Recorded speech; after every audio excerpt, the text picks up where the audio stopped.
Facts. So, what do you think about mental health and emotional well-being? So mental health is very important. Emotional well-being is even more important because I feel like that's why a lot of people run to suicide nowadays. Because they feel like they don't have nobody to listen to them.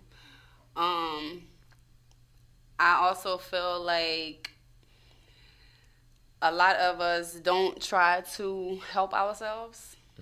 We don't get the therapy that we need. We don't get the counseling that we need. We don't open up like we need to. So it causes us to have those battles in the mind. But I feel like we need to learn to ground within ourselves and accept who we are and certain things about us, and experience growth. Like I feel like if people were more open to growth, we wouldn't have as much mental health problems, like because a lot of times is people be in denial, like people don't want to accept certain shit. You hear something about yourself and it's like you go into a motherfucking outrage, like, oh no, you're the fucking problem.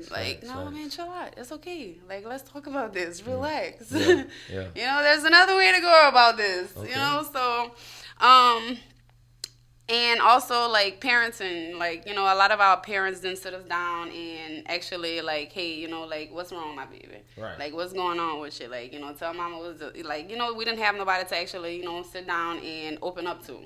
So, like, growing up into an adult, like, bitch, I'm fucking lost. Like, I'm gonna go crazy. I'm flashing out on every fucking body because I don't know how to control my emotions. I ain't never had nobody to teach me that. Right.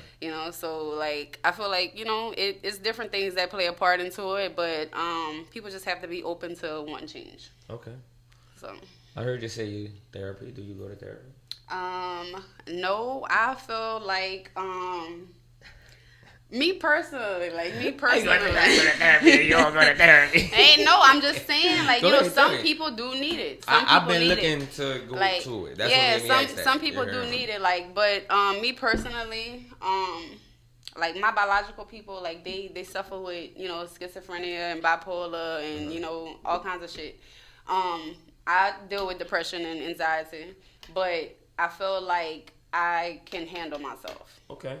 I know how to cope myself and talk to myself and walk myself through situations to where, like, I'm not just reacting and flashing out or just crying because whatever. Like, sometimes I feel like, not say I can't control it, but I have to find a release or the right release. Right.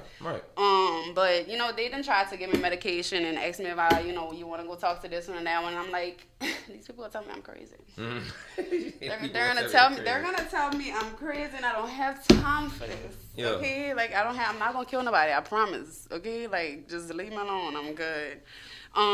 But that's just me. That's just me. And I feel like, some people might feel like that. That's why they fucked up. But I accept my fucked upness. Like, I'm accountable for the shit that I do. Like, so, I feel like I've grown a lot over the years. Like, cause I used to be like, oh no, like, I used to be that person I'm talking about. Like, no, you're the problem. Like, bitch, ain't nothing fucking wrong with me. Like, who the fuck you think you is? Like, I mean, I still have a little attitude, but, you just gotta be honest with yourself. I'm far from perfect, but like one thing about me is like I live off of purpose and principle. Like, so it's just like if I don't know, like people be feeling like I be going too hard sometimes, like, but I feel like a lot of people don't move with principle. A lot of people don't they don't consider their character before they do shit. Like, y'all just be like, so jumping out the window, no parachute. Yeah, like it's like, why the fuck would you said that you just really just did that? Like, you didn't process nothing before you did it. Who's your mama? That's why I be on my children, telling them, man, think before you do something, don't follow. Yeah, man, because that's why you gotta pay for everything. Like every action. I always tell them it's not even like shit that people see. It's things behind closed doors. Yeah. Like, karma is a bitch. I call it stains on your jacket. Man. Some stains you can't take off. Like, it's gonna follow you the rest of your life. Like, that's you know, true. Like, that's it. Like, some people, once they see it, that's all they remember. That's all they know. You could be in church in the pit singing, and they gonna look at you and be like, you remember that motherfucker was down there over there? That's what I be trying to tell them. But this was crazy that you said that. But this leads to my next